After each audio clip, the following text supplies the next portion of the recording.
In the 90s, New York detective Louis Scarcella locked up the worst criminals. Putting bad guys away. There's no feeling like it. Then jailhouse lawyers took aim, led by Derek Hamilton. Scarcella took me to the precinct and lied. 20 men eventually walked free. Now, in the Burden podcast, after a decade of silence, Louis Scarcella finally tells his story, and so does Derek Hamilton. Listen to The Burden on the iHeartRadio app, Apple Podcasts, or wherever you get your podcasts. Crime Stories with Nancy Grace. Breaking news tonight. Did Idaho slay suspect BRYAN KOHBERGER actually wear plastic surgical gloves in the grocery store for weeks after the quadruple murders to avoid leaving a trail of evidence? And did KOHBERGER's cell phone pings track along with the victims for weeks before the murders? This as the victim's former roommate breaks her silence to reveal a final text to slave victim Maddie Mogen in an eerie premonition. Good evening. I'm Nancy Grace. This is Crime Stories. Thank you for being with us. I texted our group of friends and I just had said, has anyone heard from Maddie? And I remember my last text message to her was are you okay?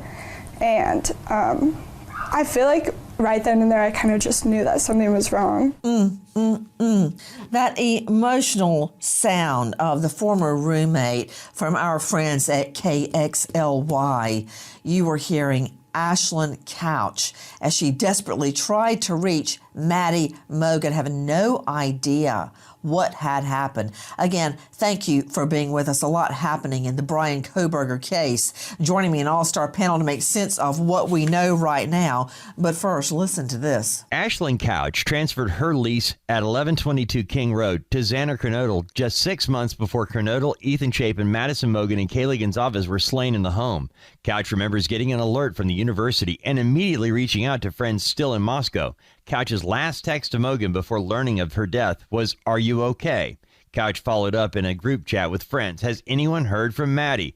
Couch says the thought that the murders could have happened earlier is unsettling, commenting that you never know how long someone is watching your house. Wow. Again, you are hearing from KXLY. That was Ashlyn Couch speaking, trying, again, desperately to get in touch with, we now know, murder victim Maddie Mogen. With me, an all-star panel, straight out to Dave Mack, crimeonline.com investigative reporter. Dave, explain to me the time sequence as to what we are hearing from Ashlyn Couch, the former roommate there at King Road. Well, Ashlyn was talking about how 6 months before this happened, she actually was moving, and so Xana Kernodle took over her part of the lease on the King Road home, got her room.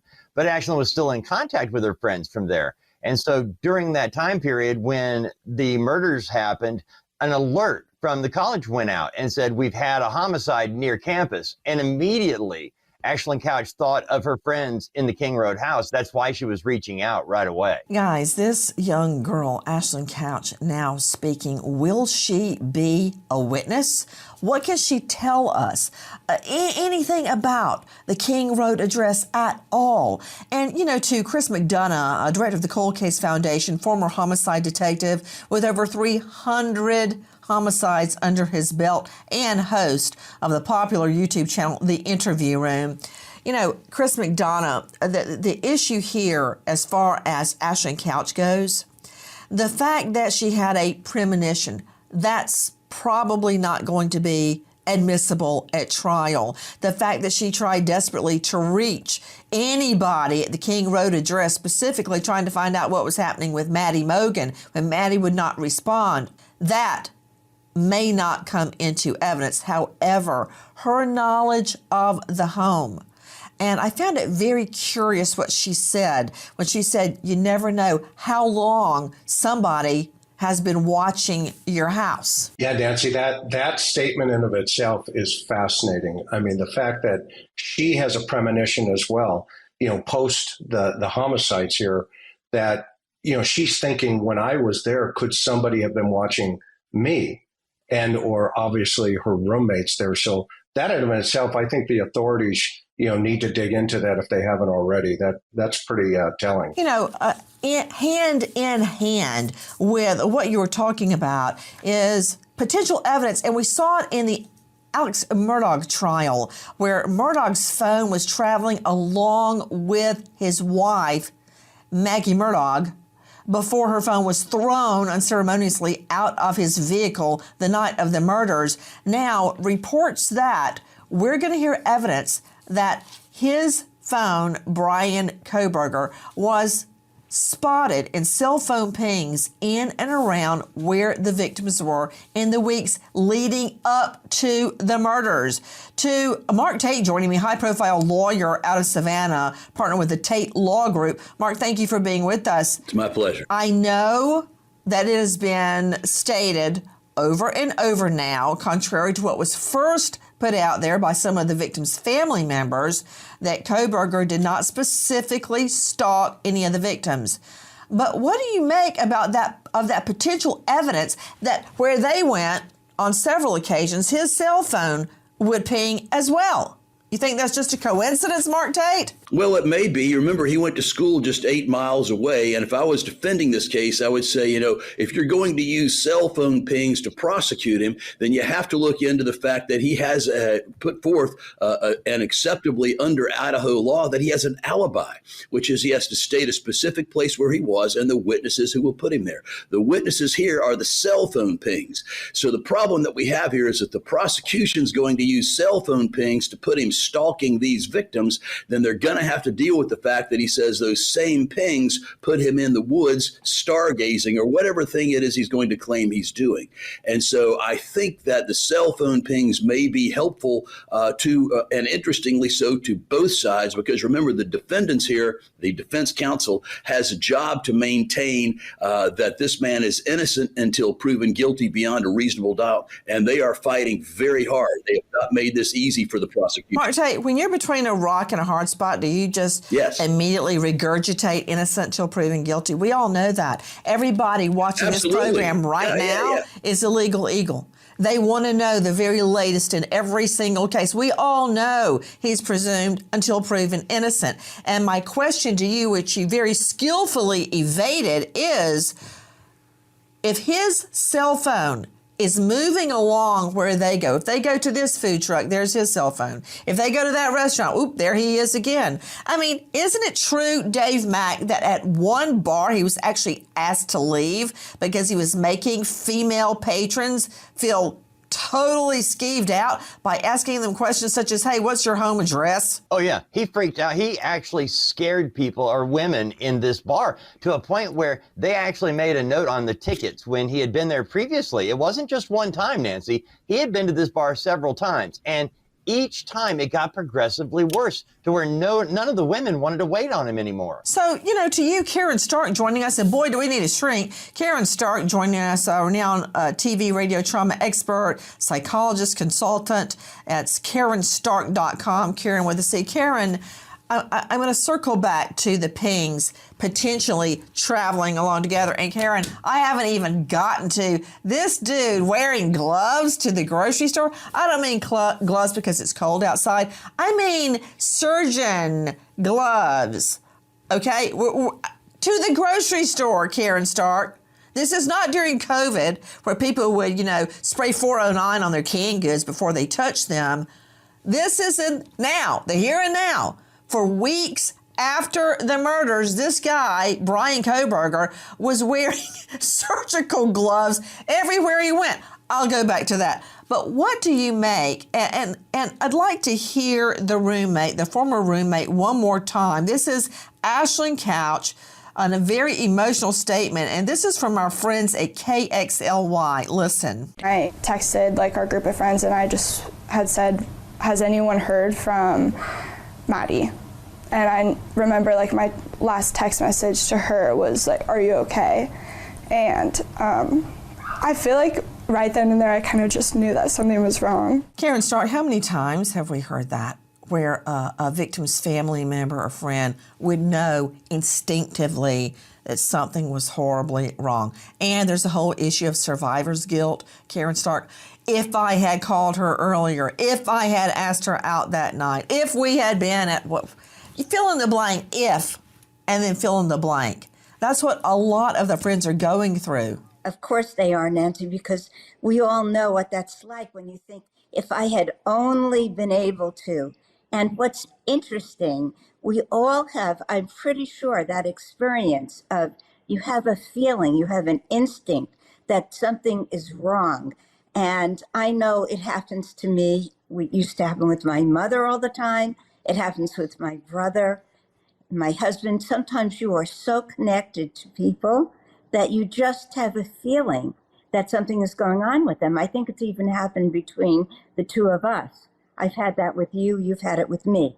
When you know somebody really well, you are connected to them over distance, and you can feel it. And that's what she's describing. We can all relate to that. Wearing the gloves, that's him protecting himself. This is a man in total control, has to be on top of everything. And now he's wearing gloves so that you can't get near his DNA. I'm not surprised about that.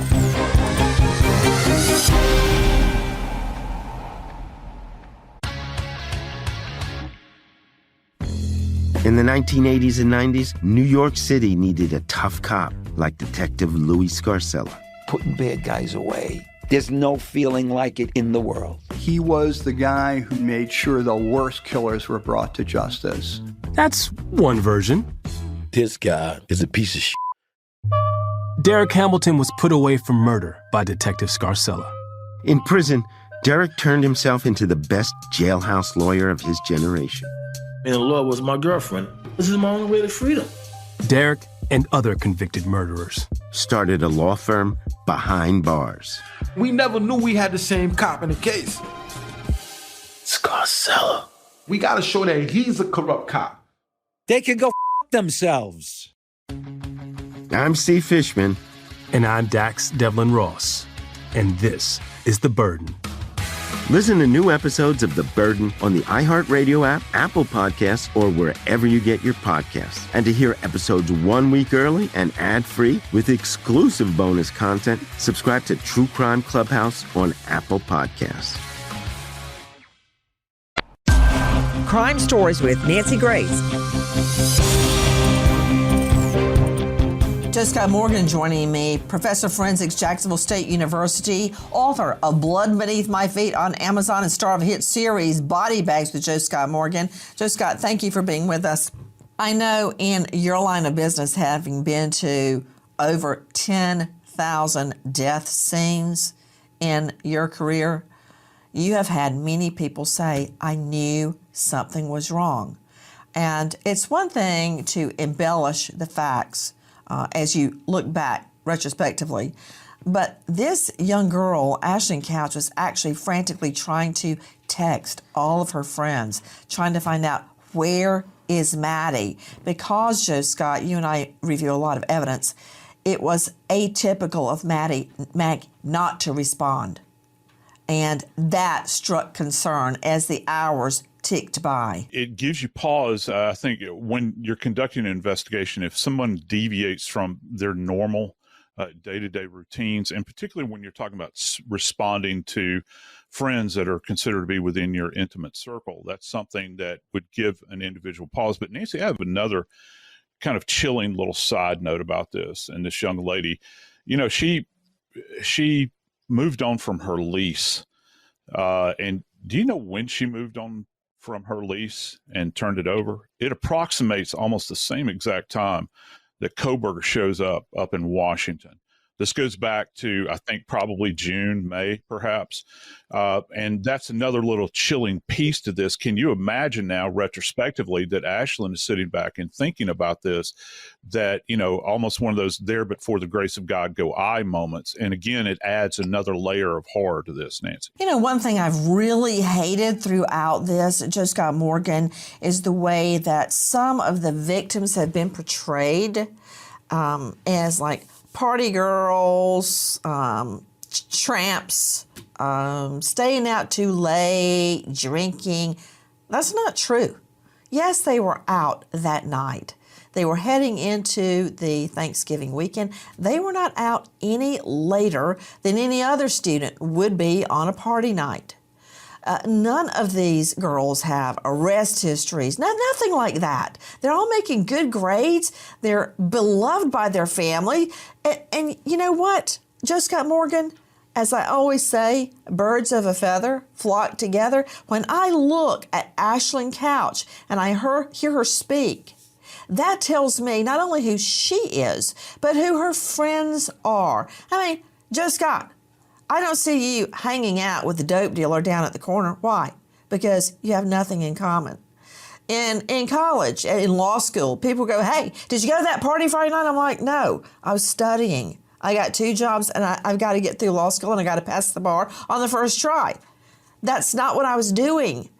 I had my eye on a different prize. When I look at Ashlyn Couch, the good girl, that tells me who these victims were. And I've had it about up to here with people trashing them or their parents or their mom or I think it's so wrong. And that is going to happen at this trial unless the judge wakes up and pays attention. One of the things I find fascinating about her interaction, and particularly where she was domiciled in this location, and you were mentioning earlier, could she testify? This is what I think personally that she's going to testify to. Kind of the standard rattle and hum of what it was like living in that home. Remember, as you had mentioned, talking about partying and all this sort of thing, one of the things that came out early on in this case was this thought that this was party central, right? No one knows the codes to the door. It's always open. The sliders are open. People can come and go as they please. Well, Ashlyn, I think, kind of from a historic standpoint, she will be able to talk about that as she lived there. And this is not something that perhaps just occurred out of the blue. If this was a party location, it had been a party location for a while. And I think that that's going to be rather probative in this case. Hey, and another thing about that, Joe Scott Morgan, I will never forget. I moved into off-campus housing with some other co-eds. This is an undergrad. And I had my parents come visit. I got it all ready and cleaned it, everything. Well, wouldn't you know, this was on a Saturday night. They were coming Sunday after church. I was waiting on them. Little did I know that the guys below me, I lived on the top floor, the SAEs, I had no idea who they were. I never knew them, had a huge kegger in the front yard. And somebody had spray painted curse words all on the interior of when my parents walked in. I'm not even going to say what they were, but they alluded to sex acts. And my parents walked in and see this in red spray paint. I had not even seen it. I was, mortified. So I think you're right. This girl, Ashlyn Couch, could testify to, you say, the hum and the flow of living there. But I was thinking about something else, Joe Scott. I was thinking about, that sliding glass door that Chris McDonough and I kept looking at, wondering if that was the point of entry. I wonder if she could testify if it locked, if it was easily accessible, and there's one on each level. Were there ever alarms in the home? So many things. Also, during these parties, could somebody sneak in and out that wasn't invited? You see where I'm headed? Yeah. She is really a Pandora's box of information about the murder scene. Yeah, she is. And, you talk about the functionality of those doors, access and opportunity. Of course, she's going to be the only one to be able to tell that tale now, isn't she, Nancy? Because we can't go back to the physical structure. Well, you've got the 2 roommates that survived, remember? Yeah, we do. But I think that perhaps in this particular case, when it gets down to it, can she actually, and again, this goes back to history, if the door was not functioning, the lock did not work, how far back in time does she go as like this place, her place of residence? How long had it been, for instance, if it was, how long had it not been functioning? I'd like to know the answer to that question. And the points of access, could someone be heard coming in through that door? Again, acoustically, she's going to be able to testify to that. A friend of an officer working the BRYAN Kohlberger murder investigation says Kohlberger was very careful in the days before his arrest. The source says the cop followed Kohlberger in Albrightsville, Pennsylvania, and observed him wearing plastic gloves while picking up groceries at a local Giant store. The cop also said that Kohlberger's cell phone pings matched the movements of the victims for weeks before the murders. Oh, just wait till the jury hears this. Listen, you cannot, under the law, under the U.S. Constitution, as it has been interpreted through case law, cases that have occurred after the Constitution, of course, you cannot bring in a suspect, a defendant's bad reputation. You cannot bring in evidence of bad acts unless they can be verified and they are similar to the case in chief and were in a timely manner. But here, when the police surveillance, if this is confirmed, police surveillance are following Kohlberger and they see him wearing plastic gloves into the grocery store, apparently wearing plastic surgical type gloves for weeks after the murders. Why? And you're going to hate this, Mark Tate, which makes me super happy. Mark Tate, renowned defense attorney. You know what I love to tell a jury? If you don't know a horse, look at his track record. Number one, while these same cops were watching Kohlberger, they knew they were going to arrest him. They were trying to get DNA evidence. They already had some DNA evidence. Now they needed the dad's DNA evidence. Driving along with Kohlberger, the dad's just chatting away like nothing's wrong. The Kohlberger's like, what the hell? Why are the cops pulling us over? Okay, stay with me.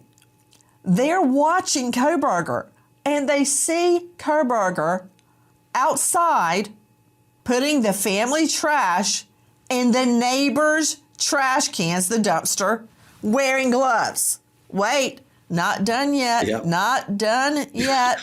There were other times he's seen wearing gloves. Why? Why is he wearing gloves all the time, Mark Tate? And how do you think that is going to affect a jury? Yeah. Oh, I know what it was. It came to me. Wait a minute. I got to tell you one more. What? So when they arrest Kohlberger, when they arrest him, when they go into his parents' home in the Poconos, they go in. It's like 2, 3, 4 o'clock in the morning. Kohlberger is standing there in the kitchen. Sure. Why is he up and everybody else is asleep in the middle of the night in shorts? I don't know, Nancy. Didn't you tell me you got up at 3:30 this morning? Well, no one's checking out what you're wearing at 3 o'clock in the morning, but you were up too. I didn't have on surgical gloves. It wasn't gloves. Here I've got 3 instances, and that's just off the top of my head. What if the cops can tell me about more instances? Of him wearing gloves, and wait, in one instance he was throwing trash away. Can you think of a better reason to wear gloves now? Yeah. In the other instances, so the cops can't get my DNA after a quadruple murder. That's a good reason. Well, yeah, I understand that. No, I got you. But maybe throwing trash away, it's okay to wear gloves. I don't know. That's not something I think I'd rest my hat on as a prosecutor. However, every single time that you mention, then you might have a problem winning this case. I mean, you're not prosecuting it. So every single time that a prosecutor comes up with a new piece of evidence that requires witnesses to get in, as a defense lawyer, I find that to be wonderful, because that gives me a whole nother opportunity to ask questions that may or may not help me argue that there is a reason to have a doubt about the guilt of this man. And every witness is vulnerable. And some of these people are going to rely on are not experienced in handling the cross-examination that I intend to bring them. And if I'm able to say at the end of the case that the prosecutor relies on this person who's unreliable, then why should you convict? We saw it happen. You and I saw it happen together when a man who murdered a woman and the man who was driving his Ferrari around town walked because a glove didn't fit. And I'm just saying that there is no foregone conclusion in any jury trial, and these defense lawyers are going to put this prosecution team to the test, clearly. To Chris McDonough joining me, veteran homicide detective and star. No. I'm going to somebody that's, let me just say, a little less impeachable. Chris McDonough. Have you ever heard, which apparently they did not teach this to Mark Tate in moot court in law school, it's SDSU, sit down and shut up. Okay, that's just one of those things you should learn. It's hard for us lawyers to do that because we think we can just keep talking and then suddenly everybody's going to agree with us. You tell 12 people that this guy has got on surgical gloves in the grocery store. You know why he did that, right? If this can be confirmed, because he's heard about all those cases we've been talking about. Wait till Joe Scott Morgan jumps in on DNA, where cops can get your DNA off a beer can, a coffee cup, a pizza crust. This guy was wearing gloves when he was getting rid of trash in the neighbor's Dixie dumpster, when he was sorting through trash and putting it into plastic Ziploc bags in his kitchen, his parents' kitchen, and it just goes on and on and on. I can't wait for a jury of 12 regular people like us to hear this guy about his surgical gloves all around the time of the murders. Yeah, absolutely, Nancy. I mean, it just happens to be a coincidence that, he decides to throw his trash out in his neighbor's bin. And then, of course, he takes these 4 a.m. drives, or at least he's awake at 4 a.m. Every moment you think about this guy. If you look at all of his phone pings, does the guy ever sleep? Where we're not seeing these gloves, though? All of these glove incidents show up post-incident. But where we're not seeing it? We're not seeing it in the classroom before the incident. We're not seeing it in any of the photos of traffic stops where he stopped before the homicides. And guess what? We're not seeing it in the courtroom today.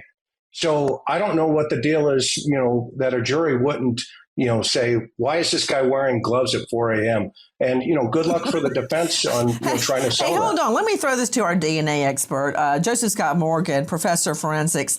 All of this is just anecdotal. My back and forth with Mark Tate, that anecdotal, telling a story, okay? Can we talk about hard evidence? If it's true to look at the horse's track record, you know what that would tell me? That he wore surgical gloves at some point that night, okay? When he was in that home murdering those 4 people. And you may ask Joe Scott Morgan, then how would his DNA be on the knife sheath? I'll tell you why. How many times do you think an anal compulsive like BRYAN KOHBERGER had practiced opening that knife and fiddling with that knife and playing with that knife and admiring that knife? That's how the DNA got on there, I think. I think he wore surgical gloves that night, and I would be very surprised if we find his actual fingerprints anywhere in that home. It'd be tough to find, I think, and we probably would have an indication of that. But yeah, I've held throughout this, when they found that sheath, and that contact DNA was there on the snap. I always had this idea of him actuating the button, sitting there with that snap, trying to flick it back and forth to see how smoothly he could do that. And some people have said, and I've had people say this to me about this, well, why wasn't his DNA found on other locations on the sheath? And this is what I submit. I think that he may have wiped that sheath down at some point in time, but the devil is always in the details, Nancy. That little hidden underneath side of that snap, which I think is where they probably recovered it, is not a place that you would commonly consider to wipe it down if you're looking to, get rid of anything that was there that would be an identifier for you. It's an area that he may have missed, and he left it behind in that one tiny area. I'm also interested in what type of gloves he had at his home. Did they find other gloves? So that's going to be a big tell in this case, Nancy.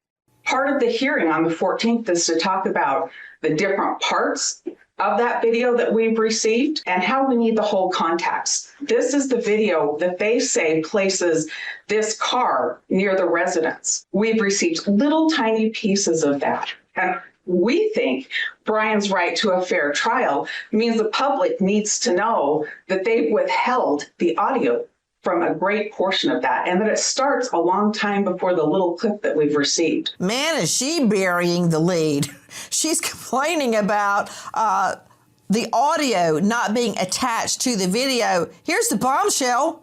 There you're hearing the defense attorney for BRYAN KOHBERGER, Ann Taylor, talking about the existence of video that places Kohberger's car, the white Elantra, near the crime scene. Yeah, that's a big deal. We believe that there's going to be 2 different video clips shown to the jury. One near the home and one near the gas station there at the corner. And I'm going to let Chris McDonough describe the gas station video, what he believes it will portray, and what the video at the home we believe is going to portray. Guys, with me, an all-star panel to make sense of what we know right now. Go ahead, Chris McDonough. Everybody take off your gloves. I promise not to collect your DNA. Well, not during the show anyway. Go ahead. Yep. So, Nancy, right next to the murder scene, there's a house right on the corner there. And outside in the light socket for the front porch was an active surveillance camera. I believe that the evidence will show that that car comes up that street multiple times. And those are the clips that they're holding back, as well as the additional piece of evidence that they're going to show is away from the scene. They're going to show that that vehicle was either A, coming into the crime scene area, and or B, leaving. And I don't know if they're going to be able to correlate that in relationship to some of the phone pings, because remember, he turned his phone off. So, that in of itself is going to be interesting. Now, one other thing I just want to make a point on here is, the defense is saying they need to see this video. Yet they held the alibi for over a year. So my sense is they're still working on that particular forensic side of the evidence that's going to be presented.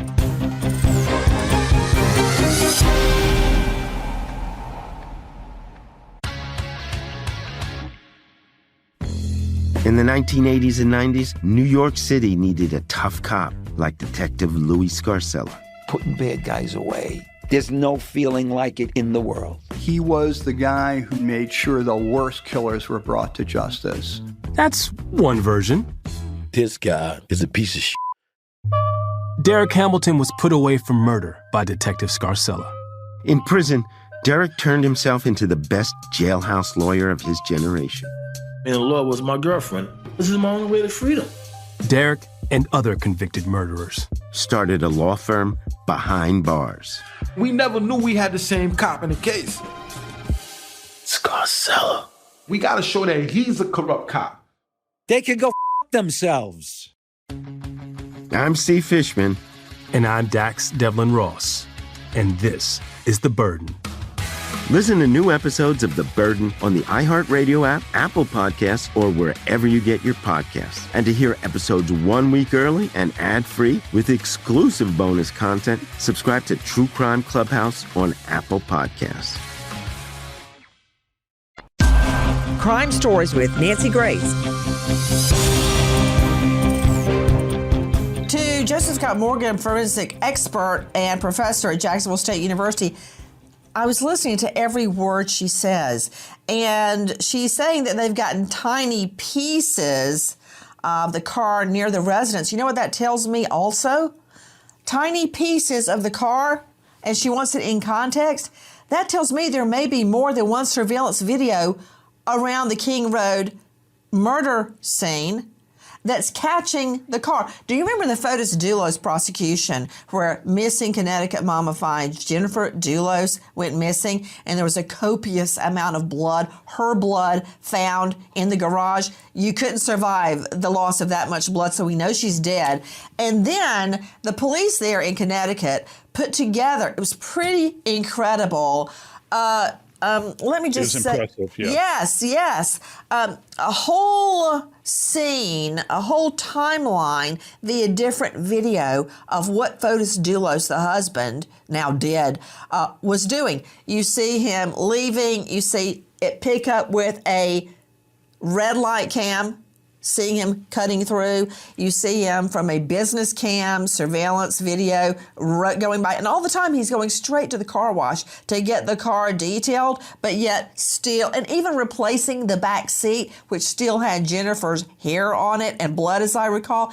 Even when a public bus door opened, you see his car go by, because a lot of the buses have cams in them.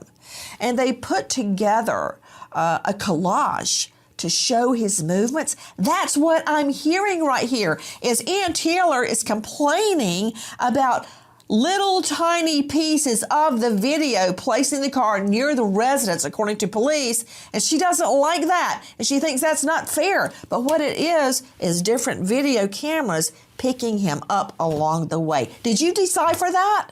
Or am I feeding you, spoon feeding you? No, here's the thing. You know, these ring cams and CCTV, obviously, they're more prevalent today than at any other point in time in history. And so we don't necessarily know about where all of these clips are coming from.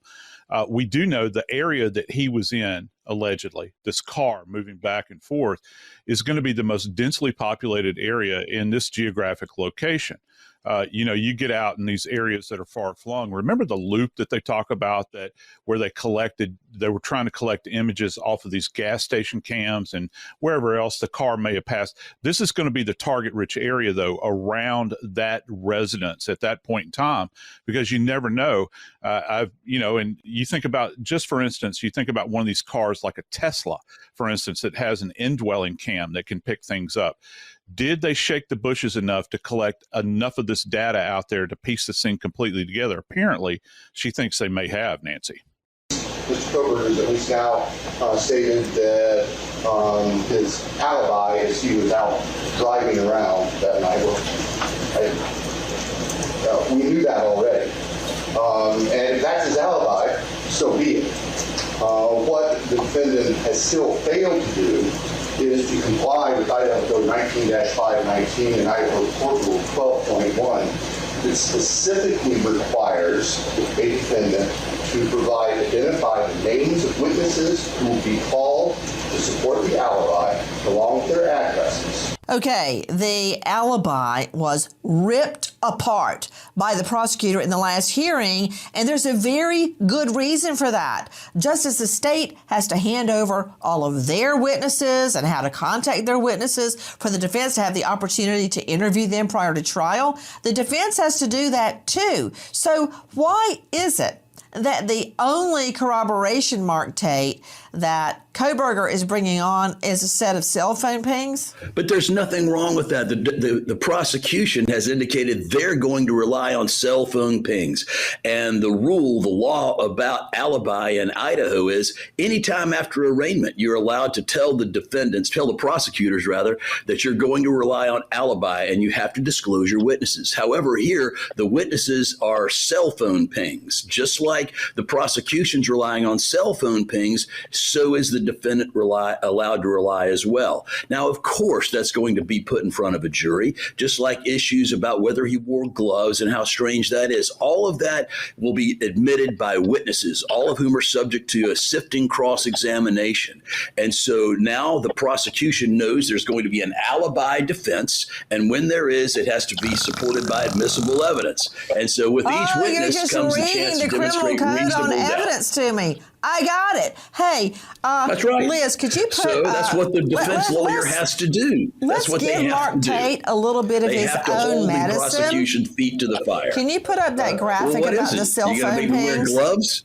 I've got a pair here for you, but maybe you could borrow Kohberger's. Oh, wait, no, they're in evidence. You know, as we were talking earlier, joining me, Chris McDonough, you were talking about the pings, and you didn't get to say it on air. But Tate is all about, the pings are going to help exonerate him. Wait a minute. Okay, he's at home, 2:42. He's at home, back at home at 5:27. He's at home at 9:32 a.m. But wait a minute. 4:50, phone ping. 4:48, phone turned back on. Wait, 2:47 a.m., right before the murders, in the middle of the night while he's out stargazing, he decides to turn his phone off from 2:47 to 4:48. Wow, Chris McDonough, isn't that exactly when the time the murders occurred? Yeah, absolutely, Nancy. And what's interesting about that, and you pointed it out, was, the one thing we learned about this alibi as well is all 4 of the victims are sound asleep. And, the 12 other times that he was seen around that neighborhood, they were also asleep. But in this particular case, you have the phone pings that get up to the point where they turn off. And then all of a sudden, the video picks it back up in the neighborhood, i.e. the car. So, to try to sell that, from the defense, whenever you hear a defense attorney say, the public has a right to know, and there's a gag order, that's usually a clue that there's something coming. Yeah, I don't think the public has a right to know. I think the defendant has a right to know. There's nothing about this that says the public has a right to know. That's the defendant's right to know to defend himself. So I don't really care about the public in defending this guy. I'm just saying that, if the prosecution can use pings, the defendant can use pings. Kohberger has spent over 500 days in jail awaiting trial. Every day in the jail cost $194, totaling nearly $100,000 so far. Kohberger's defense team bills over $500 an hour. The hours police spent cost nearly $1 million. The University of Idaho left with a massive bill, spending $1.4 million on increased security and another $200,000 on counseling and a vigil. It's estimated taxpayers spent roughly $3.6 million as a result of the murders. Dave Mack, what did I just hear? For BRYAN KOHBERGER's defense team to pretty much spend at will. Never heard of anything like this in my life, Nancy Grace. Okay, a total of $3.6 million the taxpayers have paid for Kohberger? When they say we pay the taxpayer money, I wish they would actually send me a questionnaire about what I'm willing to pay for, ahead of time, because this is ridiculous. $3.6 million on Kohberger and all of his defense attorneys and experts. We're now learning about Kohberger bringing on another expert to try and shore up his alibi. Cha-ching! Listen. The document filed serves as Kohberger's official alibi and claims, quote, Mr. Kohberger was out driving in the early morning hours of November 13, 2022, as he often did, to hike and run and or see the moon and stars. He drove throughout the area south of Pullman, Washington, west of Moscow, Idaho, including Wawiwi Park. To further solidify his alibi, Kohberger said he plans to offer testimony from a CSLI expert to show that he was south of Pullman and west of Moscow at the time of the murders and that he did not travel east on the Moscow-Pullman Highway in the early morning hours of November 13, 2022. Okay, Chris McDonough, what is a CSLI expert? That expert, Nancy, will be an individual that will be able to tell investigators and or the jury what the signature is of that phone, i.e. the information coming out of that phone to the nearby cell towers. To you, Karen Stark, I hope the state doesn't get bogged down in a lot of scientific evidence. That's what happened in the Tot Mom Casey Anthony trial, where she killed her daughter Kelly and was acquitted. But that evidence was true, but it did get bogged down. You know what? Once the jury hears that after the murders, this guy went everywhere wearing plastic gloves, I don't need an expert to tell me that's evidence of guilt. And I don't mean just that, Karen Stark, not just that, of course. The DNA on the knife, the fact that he ordered the exact same knife and sheath from Amazon, but what it's missing, nobody can find it. The cell phone, the video string, cobbled together where we see his movements that night. There's so much evidence, Karen, much less this. You're talking about a guy who needs complete control and dominance, Nancy. I know this is going to come out. I mean, how telling is it that the phone is on and right before the murders, he turns it off? And that, to me, is completely compelling. And this guy, he has a history of staring at women to the point where they throw him out of restaurants. But he's been complained about. He's been said that he's odd. He takes control in a classroom. He studies how to do murders. Well, Karen Stark, it hasn't come out yet, and I don't think that it will be part of the evidence because it will be very inflammatory. But when I was in Moscow and around Pullman speaking to people there, several female students came up to talk about how angry he would act at them, graded them much more severely than he did men. I mean, it was very compelling evidence that this guy hates women. I mean, I had to be a shrink to figure out why, but I bet the jury will never hear all that. Everything changing every day in the lead up to this trial. Let's stop and remember American hero, Captain Jack Casey, just 26. Casey passed away with 4 other Marines in a helicopter crash this February.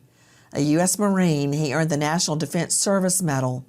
He is survived by grieving wife Emma, his mother Catherine, and his father James. American hero, Captain Jack Casey. Everyone, I want to thank you for being with us tonight. Thank you to our guests as well. Nancy Grace signing off. Good night, friend.